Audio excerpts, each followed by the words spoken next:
Hello नमस्कार दोस्तों, स्वागत है आपका हमारा इस रेनबो जो 12th का पार्ट 2 है और दूसरा चैप्टर है उसका, जिसमें हम उसका ऑब्जेक्टिव क्वेश्चन देखने वाले हैं।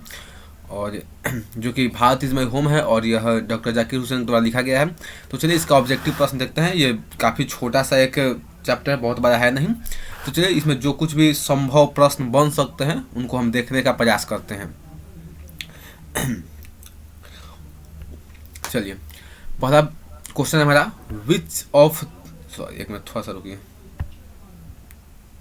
Yes, which type of pros is Bharat is my home. ठीक, यानी कि ये जो भारत इज माई होम है, यह किस प्रकार का प्रोज है। यह कोई एसे है, या कोई स्टोरी है, या कोई स्पीच है, या कोई जर्नी का इसमें विवरण है।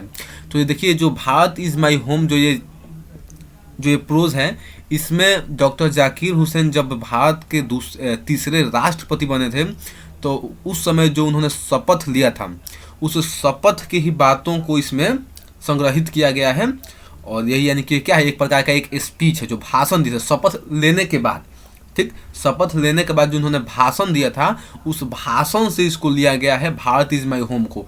तो हमारा आंसर क्या हो जाएगा, सी स्पीच है। क्या है, यह स्पीच है जो डॉक्टर जाकिर हुसैन राष्ट्रपति बनने के बाद जो शपथ लिए थे, उसके बाद जो भाषण दिए थे, उनसे उसके मतलब उस भाषण से इसको लिया गया है।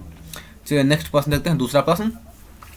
When did doctor Zakir Hussain deliver the speech Bharat is my home. जैसा कि मैंने अभी आपको बताया कि जो डॉक्टर जाकिर हुसैन थे, ये राष्ट्रपति जब बने थे, तो और जब राष्ट्रपति की शपथ इन्होंने लिया, उसके बाद इस भाषण को दिया। तो क्वेश्चन यानी पूछा जा रहा है कि इन्होंने कब इस भाषण को दिया था। ठीक, तो हमारा उत्तर हो जाएगा 1967 ईस्वी में इन्होंने इस भाषण को दिया था। ठीक, यानी कि ऐसा भी कह सकते हैं कि 1967 ईस्वी में भारत के तीसरे राष्ट्रपति बने थे। ये भी क्वेश्चन पूछ सकता है कि भारत के किस नंबर के राष्ट्रपति थे। तो यहाँ पे देखिए, यहाँ पे एक दो एक्स्ट्रा सवाल जो होंगे, जो आपको चैप्टर में नहीं देखने को मिलेगा, वो पहले बता देता हूँ मैं। ठीक, डॉक्टर जाकिर हुसैन जो थे, वो भारत के तीसरे जो थे, थर्ड राष्ट्रपति थे। ठीक, अगर बात की जाए भारत के प्रथम मुस्लिम राष्ट्रपति थे। ठीक, ऐसे जो अगर सीरियल वाइज देखा जाए तो तीसरे राष्ट्रपति थे, भारत के प्रथम मुस्लिम राष्ट्रपति थे, और ये प्रथम राष्ट्रपति थे जिनकी कार्यकाल के दौरान ही मृत्यु हो गई थी। तो इन तीनों चीज़ों को याद रखिएगा, जो कि आपको इस चैप्टर में शायद नहीं दिया गया है। ठीक, तो चलिए यहाँ पे आप देख लिए कि दूसरा प्रश्न जो कि इन्होंने इस भाषण को कब दिया था, तो 1967 ईस्वी में दिया था। चलिए अब नेक्स्ट प्रश्न देखते हैं, तीसरा प्रश्न। According to doctor Zakir Hussain, dash is a prime instrument of national character. यानी कि जो राष्ट्रीय चरित्र होता है, यानी राष्ट्र का निर्माण की जो बात होती है, उसमें सबसे प्रमुख हथियार क्या होता है। एक राष्ट्र, कोई भी नेशन, कोई भी देश कैसा है, कोई भी समाज कैसा है, यहाँ पे हालांकि राष्ट्र की बात की जाए, लेकिन मैं समान बात कर रहा हूँ कि कोई समाज कैसा है, कोई घर कैसा है, कोई देश कैसा है, अगर हम जानना चाहेंगे तो सबसे उसका बेस क्या है कि वहाँ की एजुकेशन क्वालिटी को देखें हम।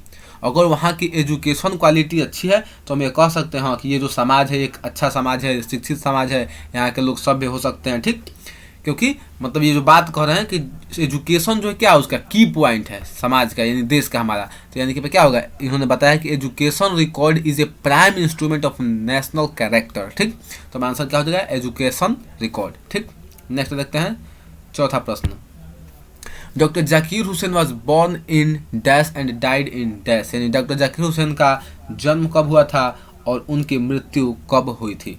तो डॉक्टर जाकिर हुसैन का जो जन्म था 1897 ईस्वी में, यानी कि 1897 में इनका जन्म हुआ था, और उनकी मृत्यु 1969 यानी कि 1969 में राष्ट्रपति रहने के दौरान ही इनकी मृत्यु हो गई थी। तो हमारा उत्तर क्या हो जाएगा, डी, यानी कि 1897 में इनका जन्म हुआ था और 1969 में इनकी मृत्यु हो गई थी। ठीक, चलिए नेक्स्ट प्रश्न अब देखते हैं।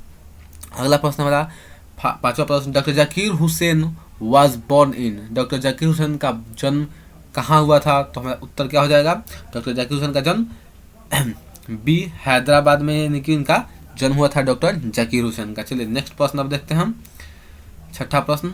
अगला प्रश्न है हमारा, doctor Radha Krishnan never lost his faith in dash.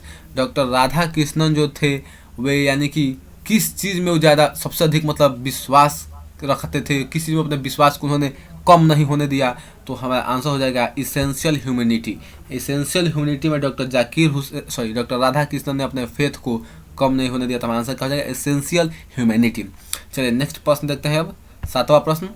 Doctor Zakir Hussain sees two aspects, यहाँ पे टू एस्पेक्ट्स में एस छूट गया है तो यहाँ पे एस जोड़ लीजिएगा, two aspects of work social and dash, यानी डॉक्टर जाकिर हुसैन के अनुसार डॉक्टर जाकिर हुसैन सीज, यहाँ पे सीज का मतलब हो गया मानते थे, देखना भी कह सकते हैं लेकिन देखना वैसे फिजिकल देखना नहीं, मानना के अर्थ में।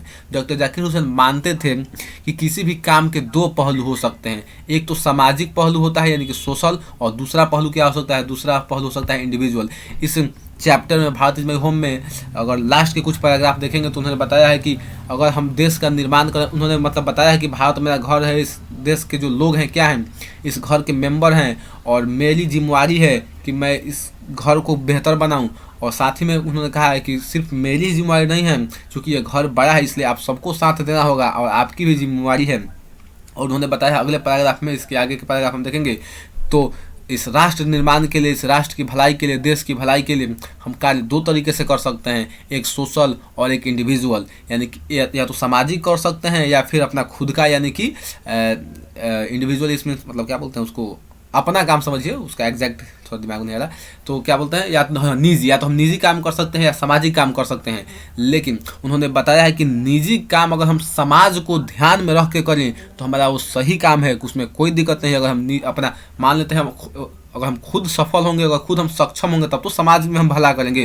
अगर हमारे पास खुद को खाने करना हो तो क्या हम समाज की भलाई करेंगे, नहीं कर पाएंगे। तो उन्होंने बताया है कि किसी भी समाज की भलाई के लिए सोशल और इंडिविजुअल दोनों एस्पेक्ट जरूरी हैं, क्योंकि किसी एक से नहीं बनता। लेकिन उन्होंने बताया इंडिविजुअल जब हम वर्क करते हैं तो उसमें समाज रहना चाहिए, समाज वो इंटरलिंक होना चाहिए, क्योंकि अगर हम कितना भी तरक्की अपने आप में कर ले, कितना भी हम विकास कर ले, कितना भी समृद्ध हो जाए, अगर उसमें समाज का कोई भला नहीं हुआ तो वो मीनिंगलेस होगा, हमारा विकास क्या होगा, मीनिंगलेस, उसका कोई अर्थ है ही नहीं। ठीक, चलिए अब नेक्स्ट क्वेश्चन देखते हैं, उम्मीद है आपको समझ में आया होगा प्रश्न। 8वां प्रश्न हमारा, doctor Zakir Hussain had also served as the dash of Bihar. ये क्वेश्चन बहुत इंपॉर्टेंट है, इसको आप मार्क कीजिएगा। ये जो प्रश्न कहा जा रहा है कि डॉक्टर जाकिर हुसैन यानी कि राष्ट्रपति बनने से पहले कहीं के कुछ रहे थे, क्या रहे थे, सॉरी कहीं के नहीं, बिहार के कुछ रह चुके थे, क्या रह चुके थे। ऑप्शन में कहा है chief minister, governor, deputy CM. तो हमें आंसर हो जाएगा गवर्नर, यानी कि राष्ट्रपति बनने से पूर्व डॉक्टर जाकिर हुसैन बिहार में अपना सेवा दे चुके थे, यानी बिहार के गवर्नर के रूप में यहाँ पे सेवा वे दे चुके थे। ठीक, चलिए अब नेक्स्ट प्रश्न देखते हैं, 9वां प्रश्न।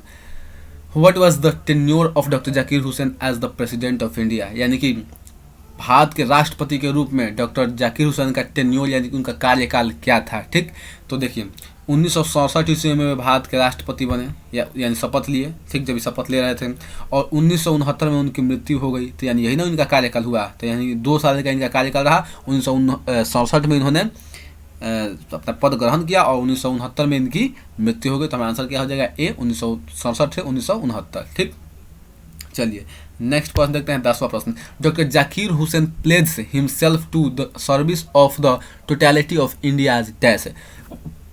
डॉक्टर जाकिर हुसैन ने अपने आप से शपथ लिया था कि मैं भारत की किस चीज़ के सर्विस, किस चीज़ के सेवा के प्रति मतलब तात्पर्य रहूँगा और मेरी जिम्मेवारी होगी। तो ऑप्शन है देखिए कॉन्स्टिट्यूशन, कल्चर, सिविलाइजेशन, इंडिपेंडेंस। देखने में आपको सारे सही लग सकते हैं, लेकिन चूंकि जब पिछला चैप्टर पढ़ा था इंडियन सिविलाइजेशन एंड कल्चर, और ये भी पढ़ा रहा हूँ, दोनों समय एक ही बात मैं कहूँगा, हमें जो भी आंसर देना होता है चैप्टर के बेस पे देना होता है कि आखिर उस चैप्टर में, उस लेसन में कहा क्या गया है।